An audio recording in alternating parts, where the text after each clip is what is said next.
everyone. I'm still here with Shannon, and we are answering listener questions. So, Shannon, thanks for that comprehensive overview. Sounds like a lot of changes coming up on the Yes. finance side of things. So that was a pretty smart question.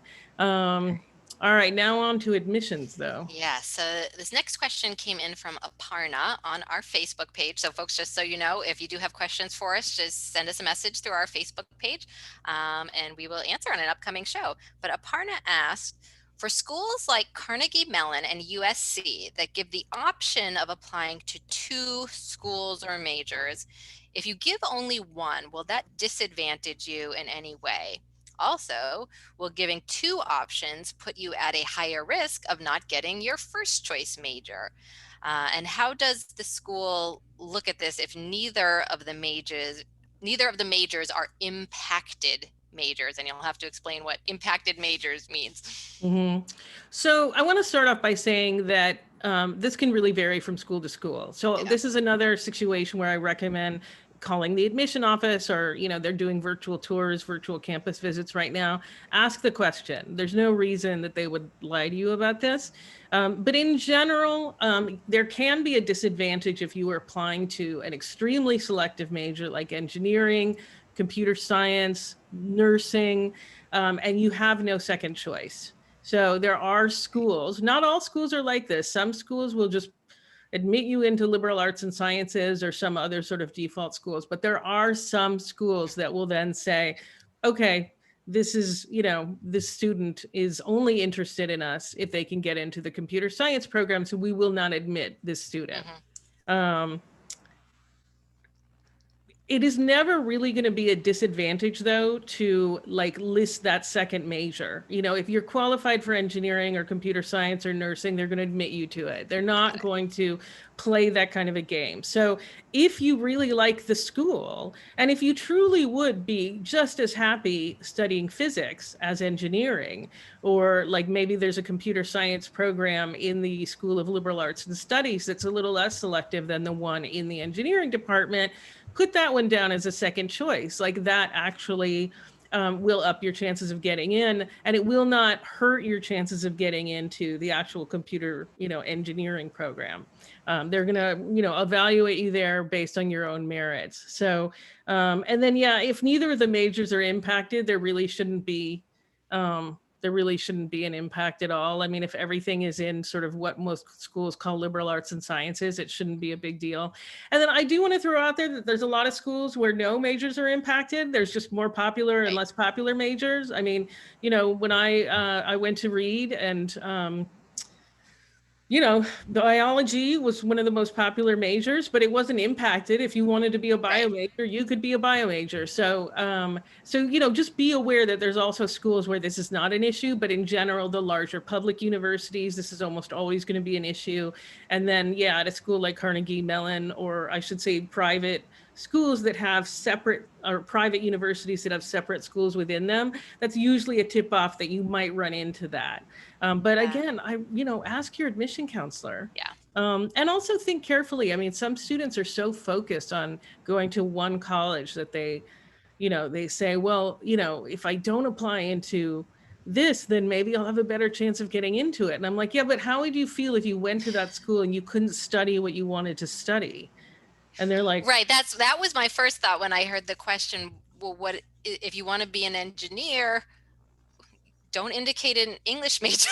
What's the point of getting into the English program at the school if you can't study what you want to study? I suppose in some cases there are very similar majors. I think there are, yeah. One is in I have seen it. This is pretty rare, but I have seen schools where there's computer engineering and computer science. And the engineering is a little more selective than computer science. They're both selective, though, by the way. Right.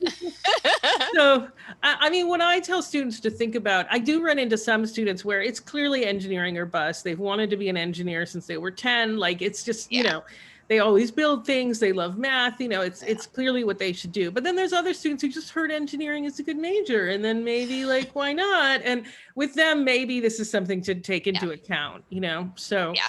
I remember talking to an admission officer when I worked at Chicago. He worked at Case he worked at another school. Sorry, I won't name the name of the school. It was not Case. I just want to be very clear. I thought you were just going to pretend like we all didn't hear that. Yeah, no, exactly. I just want to be really clear. But anyway, he got into Chicago and then he got into a school that had engineering. So he went to the school that had engineering. And then he transferred to being an English major. And so for him, there was a little bit of regret, right? Yeah. Although he told me himself that he got a great education out of it regardless, sure. right? Yeah. But it was like, so think about that only if you're wishy-washy. But if you want to do engineering, frankly, you should study engineering. I mean, I was a history major. I have been very happy with my career path, but engineering it's a little easier to find that path, is what I would say. Right.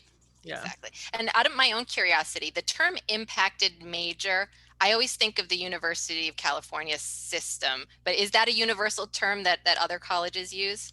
It's a good point. I lived in California for many years, so it might just be, to me, it's just such a good way to describe it. Yeah. So it might be more basically selective meaning, majors. right, the harder to get into major. Harder to get into, more selective, more people there are more people who want to get into that major than they have spaces for, basically. Gotcha. So perfect. Whereas, English, you want to do English, you want to do history, and frankly, you want to do physics or chemistry, which could lead you to engineering later on if you wanted. Right. Those are going to be available to you. Right. Perfect. The next question that came in says, my son, who happens to be a legacy hook, got deferred from Wharton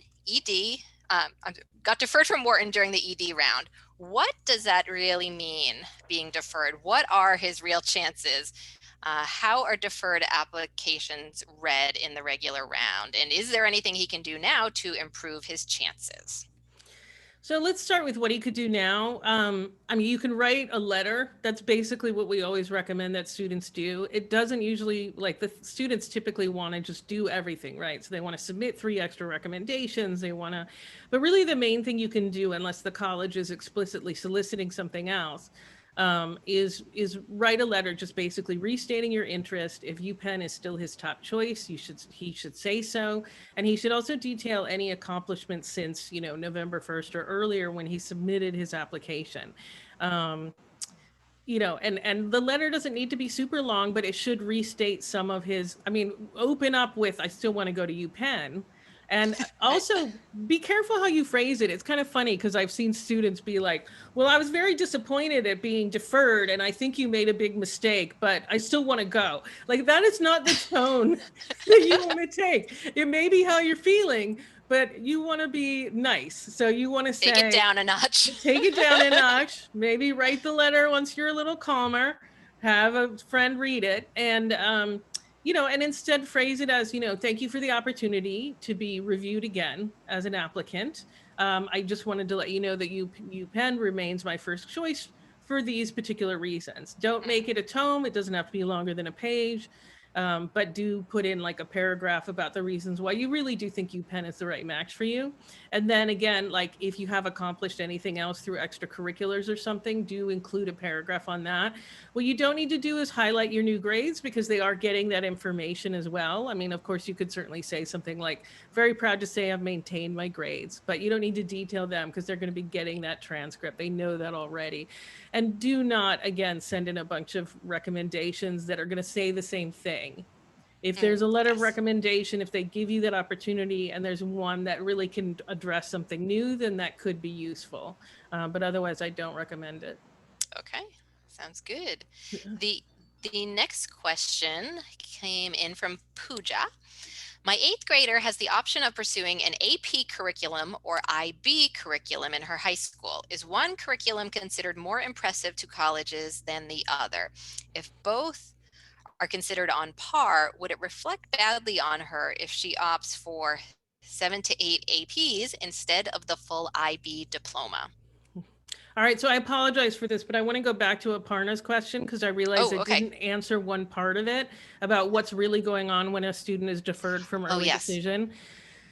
So some colleges are really great in their deferral policies, and if you get deferred, you still have a legitimate shot at getting in regular decision. Georgetown is pretty notable for that. I've seen students get in regular. They're hardest to get into early action, I should say, so that does Yes. make a difference.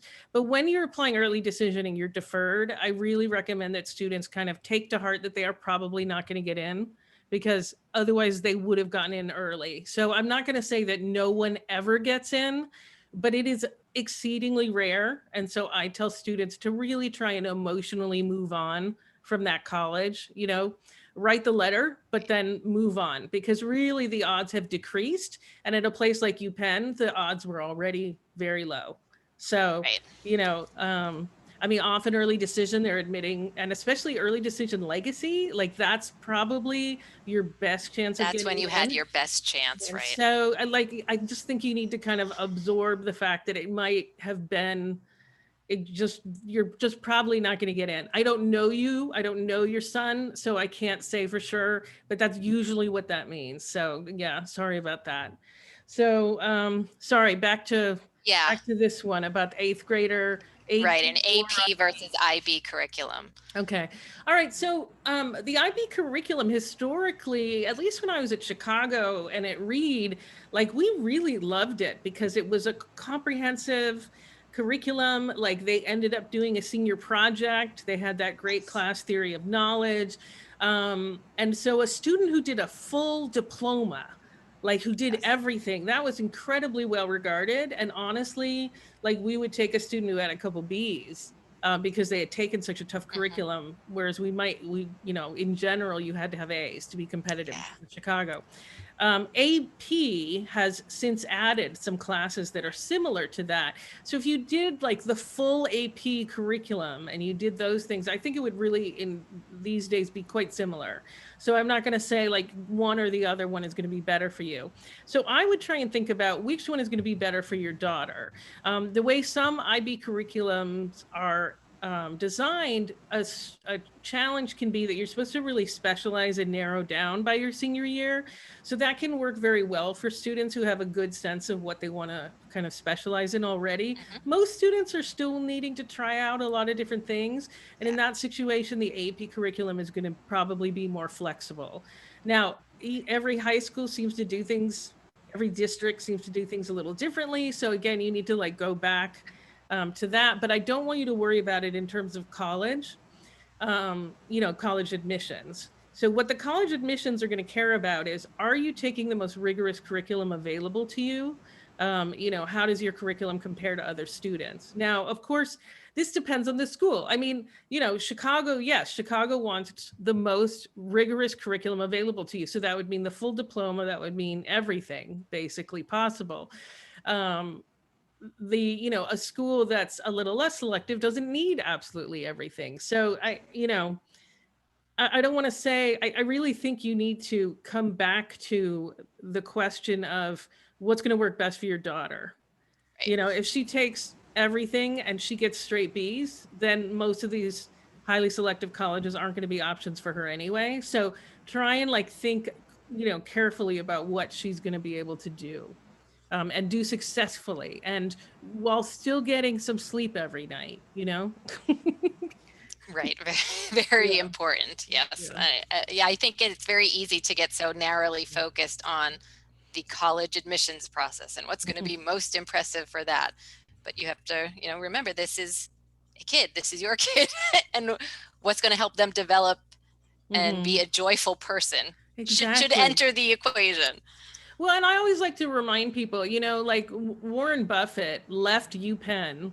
He didn't get into Harvard. He left UPenn. He was in the Wharton School, transferred back to University of Nebraska. I think he's done okay for himself. You I think think? I think he's all right. I think Yeah. he's all right. So, Exactly. like there's a lot of paths to success. 100%. The next question that came in from Laura, and you referenced when being deferred, not sending in a whole bunch of new recommendation letters. And this question is about recommendation letters. How do you assess whether or not a letter of recommendation from an alum would either help or hurt a student in the application process. Many students have family friends who may have graduated from a specific school and may offer to write a letter of recommendation. Would you take them up on this offer? Um, I wouldn't bother, not because it's going to hurt them, but because it'll be completely neutral and it won't do anything. Right. Where those letters can sometimes have an impact is not to the admission office, but if that person is a major donor or is in other ways highly influential with the school, they're going to be able to contact, say, the development office or the alumni, and then that person can kind of assess how important this person is. Is this person a VIP within this community? And then that person will tell the dean of admissions. But a letter in a file just because somebody went to the school is going to have absolutely zero impact. And I know alumni often, I regularly have had to disappoint alumni over time by telling them that what they think does not matter. I mean, the only where they can help is if they are interviewing students. Like that's where alumni can be valuable in the admission process, but they can't give an extra edge just because they know someone. All right, well, I have to wrap things up now. So thanks so much, Shannon. You're so welcome. It's my pleasure.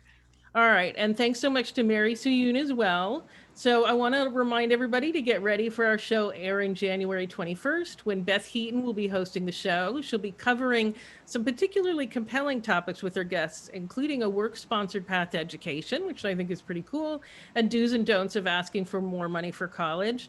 And finally, I want to remind you that you don't have to listen to our shows live. Every show is accessible 24/7 on the Voice America website. And you can also download every show for free on iTunes.